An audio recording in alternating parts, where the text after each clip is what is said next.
Hello, hello. Welcome back. I guess I'll welcome myself back. I think I took a week or two off there. If you're new, this is Live with Kevin. I'm Kevin. And today I want to talk to you about house training. So if you are dealing with house training as like a regular problem, or it's just happening kind of occasionally, this would be good to watch.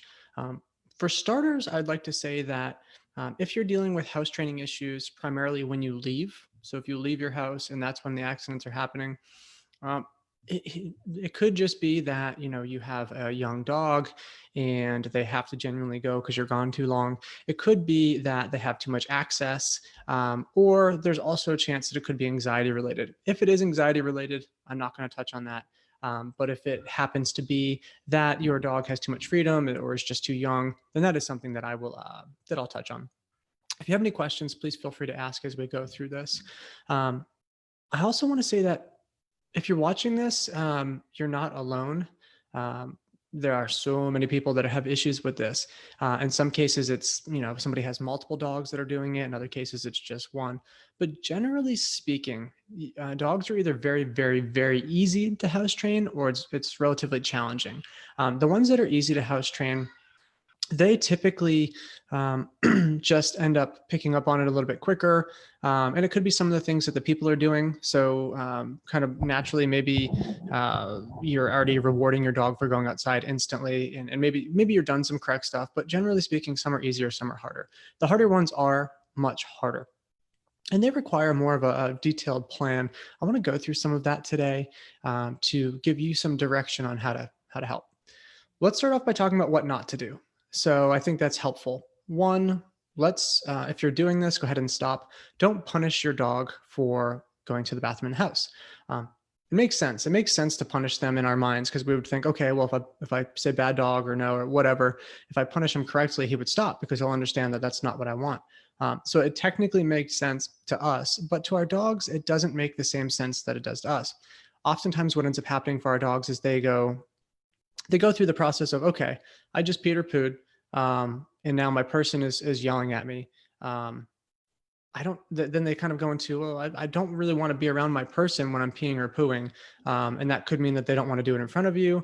Well, that definitely would lead to that. And then what it usually leads to is they go off and hide and do it. And so if that's the case, you can accidentally create a monster. Your dog may not go to the bathroom in front of you anymore. They go off and hide, and all of a sudden you still have house training issues, but it's not happening in front of you. It's happening off in the back bedroom. So punishing your dog for going inside generally leads to more issues. I think on a rare occasion, sometimes people get lucky and they punish them, and maybe they have a dog door. And so the dog goes, okay, well, he says, I don't want to go in front of my person anymore. Let me just get as far away as possible. So they happen to go out the dog door and go out there. Going to the bathroom is kind of self-reinforcing, so it provides relief. So wherever a dog does it, they're more likely to do it. So if that we go back to the example of punishment may have worked on that rare occasion, they go outside, he starts to pee out there, he gets the relief out there, goes poop out there, gets relief out there. He may do it more out there simply because he's too afraid to go in front of you now. He happens to have a dog door or something, and he picks that place. And you basically get really lucky. One, you don't want to risk it. Two, we can do this without punishing, and that's what I would recommend. And if your dog is genuinely avoiding going to the bathroom in front of you, then excuse me, then you have scared them to some extent, and you might not even have tried to. You might have just went and kind of screamed just like out of shock. And maybe a dog is more sensitive and that just scares them. Long story short, if you have a dog that's avoiding going to the bathroom in front of you, there's been a history of punishment, even if it's not intended. So that even could be if you try to interrupt them. Some dogs, if you try to interrupt them, they may avoid doing it in front of you.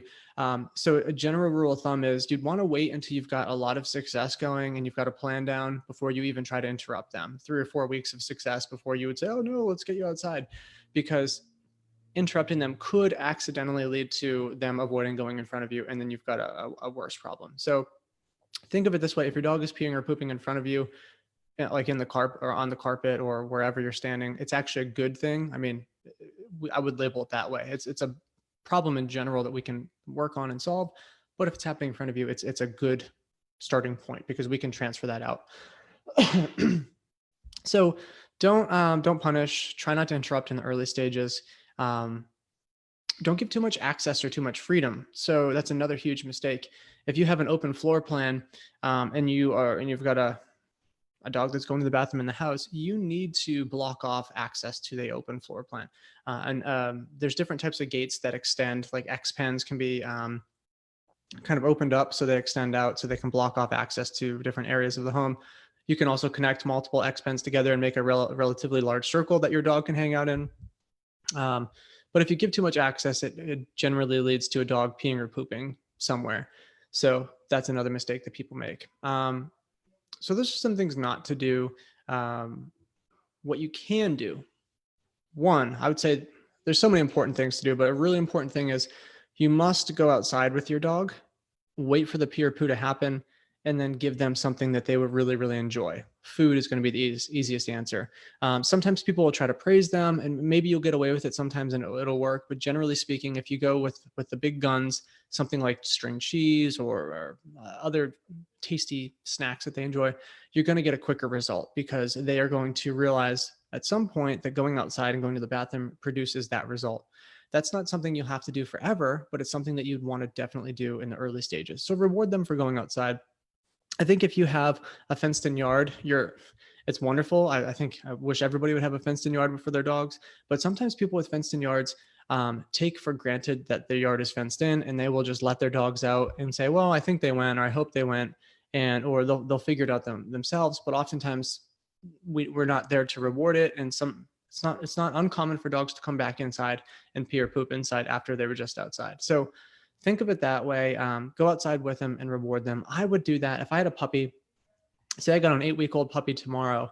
I first off, there'd be accidents in my house. I mean, I would probably have it happen very limitedly, but an 8-week-old puppy is just going to stop and pee just like that. So I would try to get on a pretty strict schedule. If I had an 8-week-old puppy, I'd probably be getting them out like every 20 minutes or something like that. I'd be rewarding them with small treats. When you get to 10 weeks, you could definitely jump that up. I mean, the schedule would loosen up as they get a little bit older. But if I'm just waiting every hour with an 8-week-old puppy while they're active, I'm almost guaranteed to have accidents. And again, there are some easier ones to train, and maybe you'll get away with it. But generally speaking, you got to be very active and proactive with this.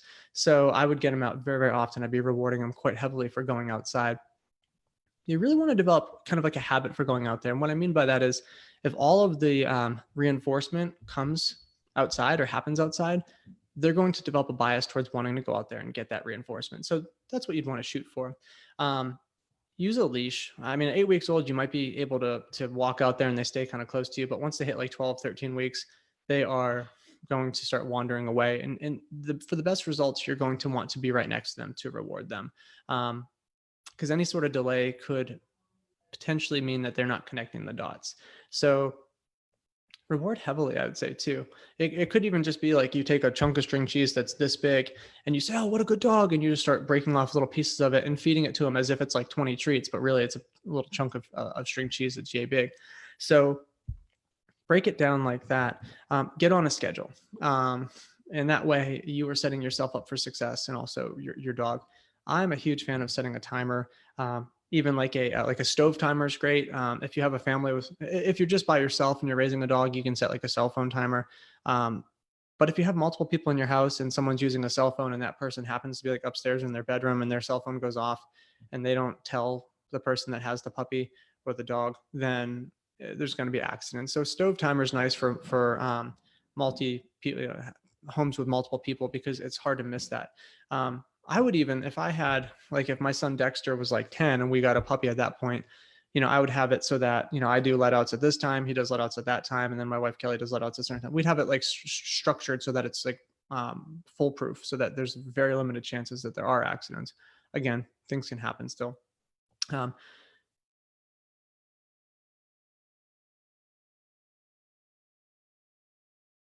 to come out. So if you know when it's going in, you'll probably have a better idea of when it's going to come out. So hopefully I'm not losing my signal here. It says my internet's unstable. I might have froze up, but I'm sure I'm still going. But get them on a feeding schedule too. That's helpful.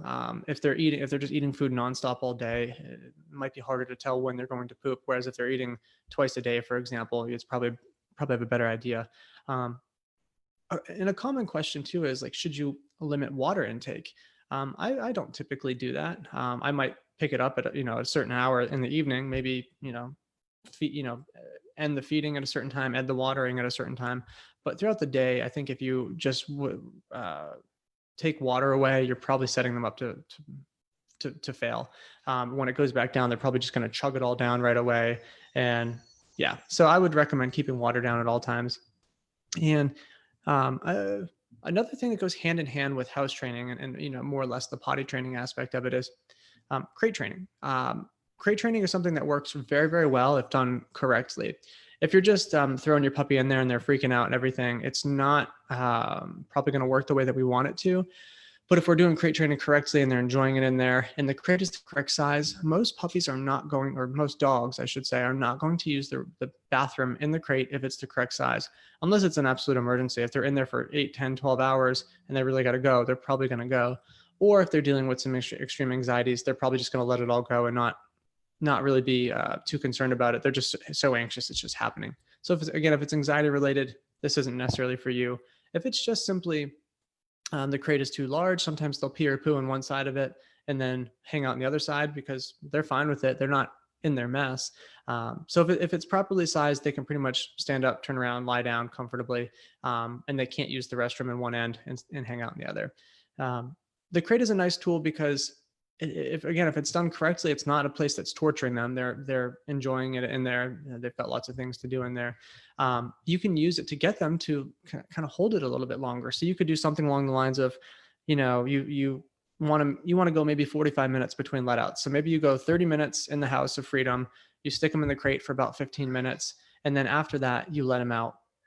And so that 15 minutes in the crate, it's almost foolproof that he's not going to use the bathroom in there, because if it's the right size and he has no history of going in there, unless it's absolute emergency, he's probably not going to go in there. So boom, all of a sudden you've just got 45 minutes. Then you get him out.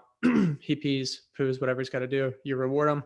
You let him back in. He's got 30 minutes of freedom, then 15 minutes in the crate, and then back out, and you keep repeating. And then if that's going well, then you bump it up to 45 minutes of freedom, 15 minutes in the crate. So now you've got an hour. And then if that's going well after a few days, you can do an hour and then 15 minutes in the crate after that hour and then back out.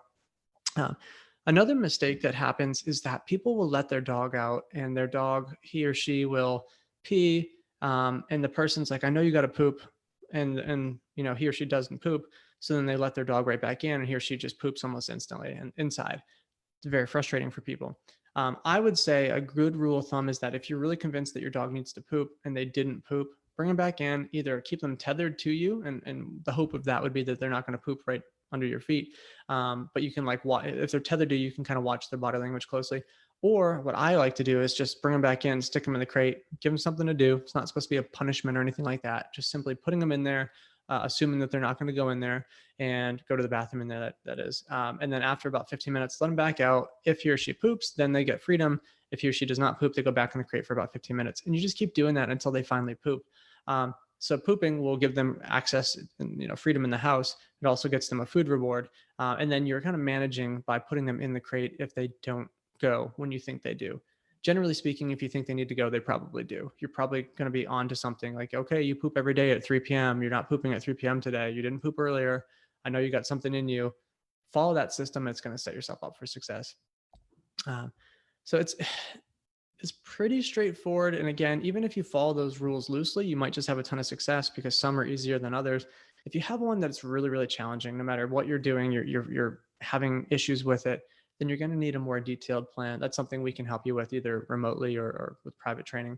But it's something that can work out quite well if you just kind of dedicate the time and get everybody on the same page and reduce, don't give them so much freedom. That again, I mean, if they have too much freedom, and that could be, if you're in a room, like a bedroom that's 10 by 10, that might be too much freedom. If your bed's right there and they can walk around the other end of the bed and it's all carpet, they might pee or poo over there. And all of a sudden you're in a situation where, oh, well, okay, just had an accident. So if you do have an accident, just clean it up though and say, okay, well, what happened? Okay, you got out of my sight for a minute and we're still at a really early stage in this training and you just got to tighten up on management. So that's really what I want to say about this. House training in general, I'm talking more about potty training, not necessarily about shoe training or anything like that. So if you do have questions, feel free to leave them in the comments. I'll come back and look at it. And I think this is going to be my last live until next year. So See you in about 3 weeks. Thanks so much. Take care, y'all.